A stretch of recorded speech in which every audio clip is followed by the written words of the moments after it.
നിങ്ങൾക്ക് എന്നോട് ദേഷ്യമുണ്ടോ? Are you angry with me?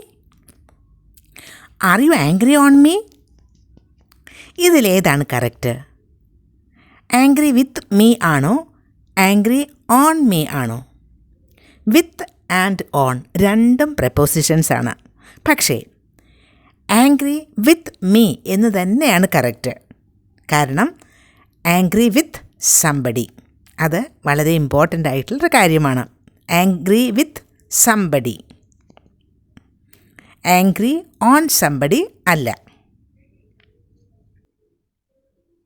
Y are you angry with him? എന്താണ് നിനക്ക് അവനോട് ദേഷ്യം? Don't be angry with people.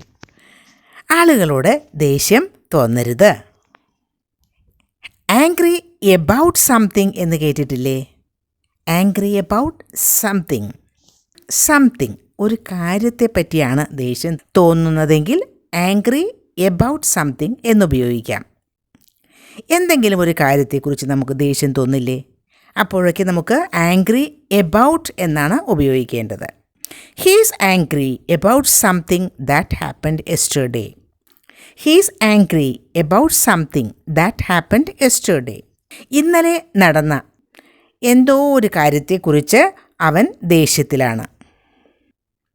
അപ്പോൾ ആംഗ്രി എബൌട്ട് ഉപയോഗിക്കാം. അത് ആംഗ്രി എബൌട്ട് സംതിങ് ആണ്. പക്ഷേ ആംഗ്രി വിത്ത് സംബഡി ആണ് എന്നോർക്കുക. Angry with him, angry with me, angry with her, angry with them എന്നൊക്കെ.